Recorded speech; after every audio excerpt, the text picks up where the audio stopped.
My name is Rory Gilbert from Wrigley. Hi, I'm Catherine Air Walker and I'm from Woolworths. My name's John Stokes. I'm the Retail Channel Planning Manager here at Coca-Cola. Hi, I'm Shubha. I work as an analyst at Nielsen. I'm Hattie Crawshaw from Campari Australia. My name is Brooke Shearer. I'm from API Priceline. And global retail is really being disrupted by two primarily online-based marketplaces in Alibaba and Amazon. And although they're disrupting the global retail marketplace, I suppose the question remains, why not yet Australia? So to start, I'll talk about population density.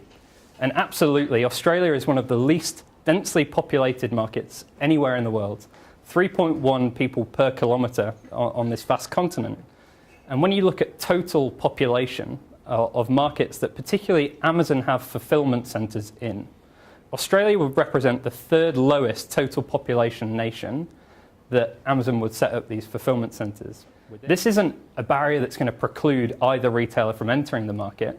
Just what it is and what it has done is potentially delayed their expansion into the Australian market versus other areas, for instance India or Indonesia, that have a higher total population and therefore a higher potential scale within that market. I think we do have great opportunities to compete with them, particularly through smartphone usage and being really innovative about the way we approach the market. It may take some additional investment to innovate in this way, but it is a really clear opportunity. I think either way, the entry of Amazon and Alibaba into the Australian market is going to usher in this new, exciting, quite entrepreneurial era for Australian retail. And I'm looking forward to it. So I came up with 4 recommendations I think the Australian MSCs can take in order to restore prices. The first one is to create and communicate differentiated value. And by that I mean that the term value in retail is a complex construct and it involves more than just price. The second recommendation is to develop a well-structured above-the-line program. What they need to do is to become more disciplined, and they can do this in 2 ways. First, they need to be more analytical in their approach to a promotional campaign, and they really need to understand the revenue EBIT trade-off of every given campaign.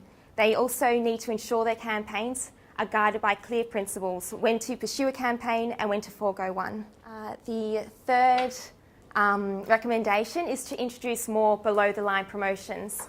So Woolies and Coles gather rich data from their consumers through their loyalty program, and this data allows them to do many things, one of which is to separate the customer base between those customers who are more price conscious on a given product and those consumers who are happy to pay the shelf price. The fourth and final recommendation is somewhat cynical, but I believe nonetheless still important, and that's the need to cooperate on price. So Woolies and Coles have the advantage of seeing what happened in the UK market, and I would hope would be keen to avoid what occurred there. I also think, though, to take it further, we can learn from more traditional professions like law and accounting that retain talent all the way through their careers. David Gonski, who of course was a lawyer, but is now probably one of the most highly regarded business minds of our time, outlines 5 principles of what it takes to be a great profession. Helping younger members to learn and achieve. Keeping abreast of the latest techniques and knowledge. Working with customers always in an ethical way. Giving back to the profession and the community. And ultimately taking pride in what the profession does and what each of us do in its name. I've shared multiple examples of businesses that have done this.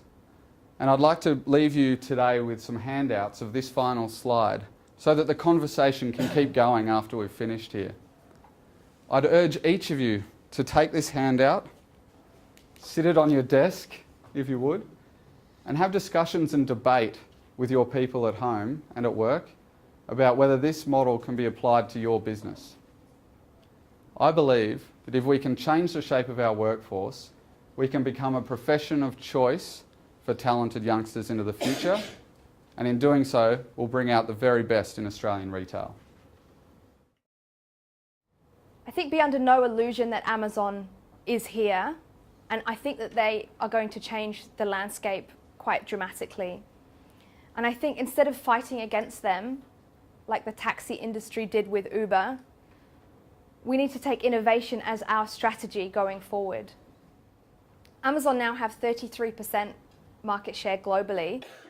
They're big players and they're here, and I think we should use that to motivate us.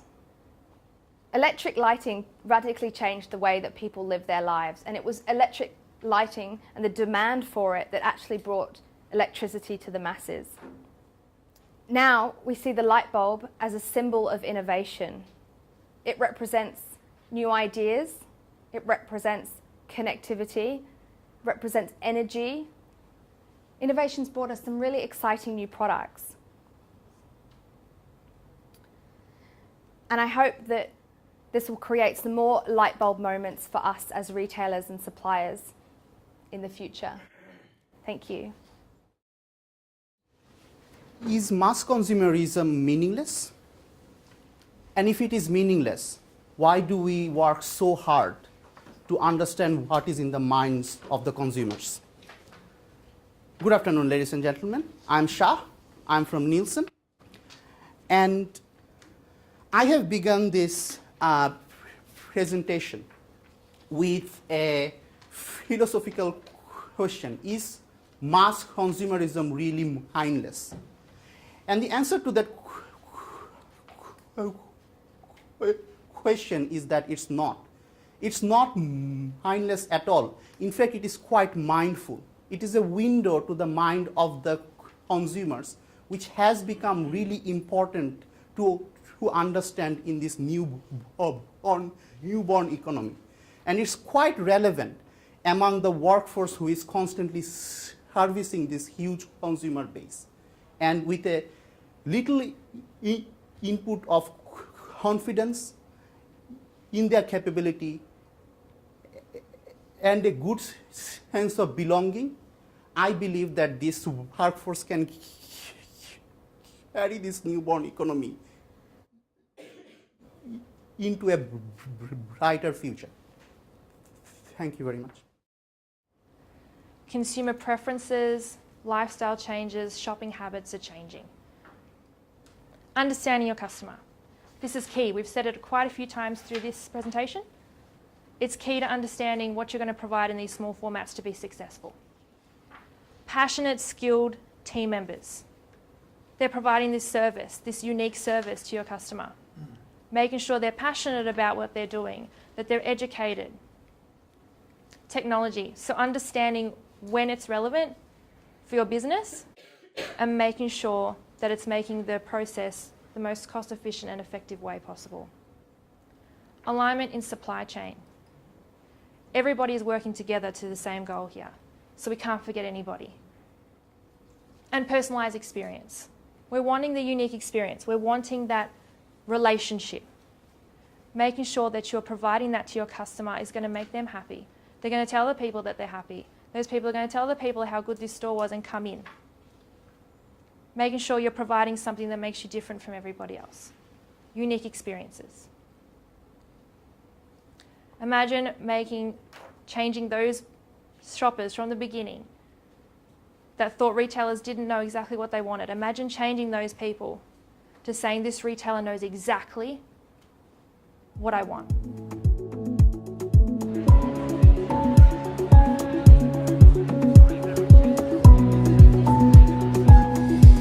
We're very proud to be presenting this year's Trading Partner Forum Scholarship Award. The award recognises a young leader from our industry and is recognition of their excellence and achievements. The scholarship provides this year's winner with the opportunity to attend the prestigious Institute of Food and Grocery Management Executive Programme, and it's held in September. The programme is stimulating, practical and rewarding, and aims to help future leaders develop new skills, build their networks and explore leading-edge developments from around the world. And I am very pleased to say the winner of the Trading Partner Forum for this year is John.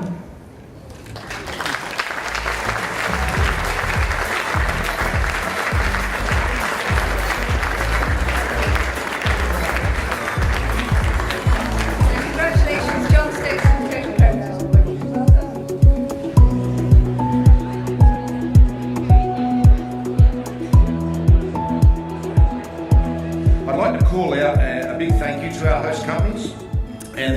the teams for yesterday. Firstly, Hamish, John and Peter from the Wrigley Company, Toby and John from Pharmacare, Josh, Alex and Tom from Campbell Arnott's. The guys really took a lot away and really enjoyed the day, and thank you very much for your participation.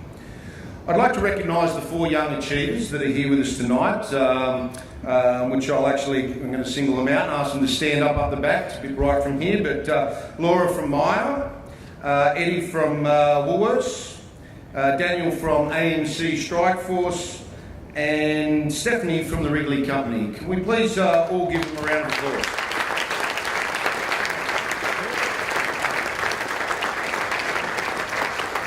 I'd actually like to, if I may, call Eddie Robinson, if you wouldn't mind coming up to the stage for me. I'd like to present Eddie with his certificate. His essay was rated within the top 10 essays of all the 30-odd candidates. So a round of applause for Eddie.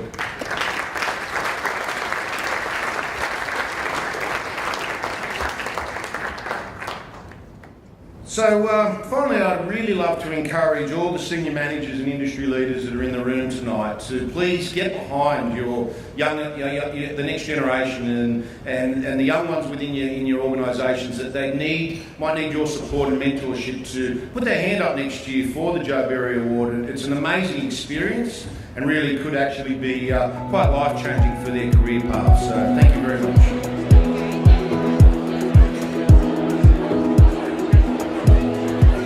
Globalisation is bringing a new world-class competition to our shores. Large-scale societal and demographic change is surfacing new attitudes and values amongst both consumers and employees. And digitisation is shorthand for a whole new world order, impacting every aspect of our life and industry. The pursuit of relevance leads to ever-increasing personalisation. From a generic offer to localisation and ultimately to personalisation. See it as a continuum. The pinnacle of relevance in mass market retail is personalisation at scale. This was once unachievable, but now within reach using data and technology. Department stores can offer tailored ranges, store by store, supported by customer-specific information services and marketing. Relevance drive emotional as well as the transactional loyalty.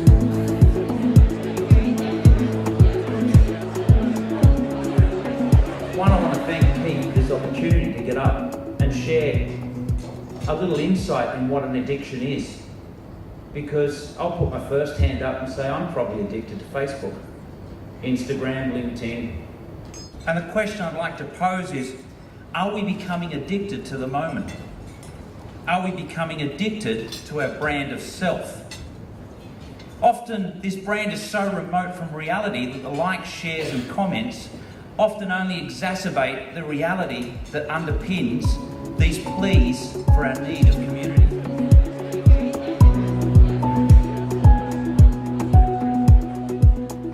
In order to stay alive, we all need to be willing to change. Retail isn't dead, bad retail is dead. Based on what I've seen, there is always room in the market for great retail and great brands. In an omnichannel world where customers have access to product reviews, can compare prices, and don't have to leave the couch to make a purchase, brands need to develop a strategy around what their relevance is. What about your brand is compelling enough to harness customer loyalty? What about your brand makes it worth paying more for?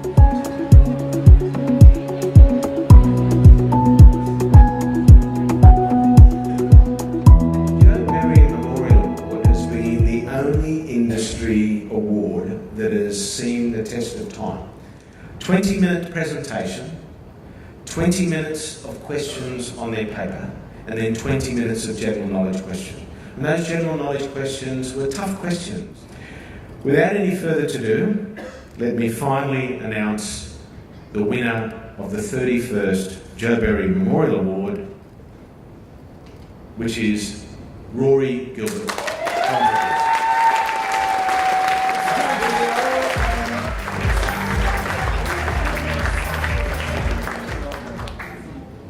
Well, as you'd imagine, it's fairly overwhelming to be honoured in this way, especially when you look at, as Bernie was saying, some of the previous winners of the Joe Berry Award. It's really quite an achievement and something that I'm incredibly proud of. Before I get into my thank yous, I'd just first like to thank the ASMCA and in particular Keith. You do such fantastic work to bring these awards to life every year, Keith, so thank you very much. I've also got my lovely girlfriend Rose here, who has been with me through thick and thin and through all of those challenges. And also, actually, my stepdad is here. He actually works in the industry as well, so cheers, Lloydie, thanks for all your help. I won't keep you any longer. Thank you for all of your support this evening, it's been a pleasure. And I look forward to seeing you again throughout the year and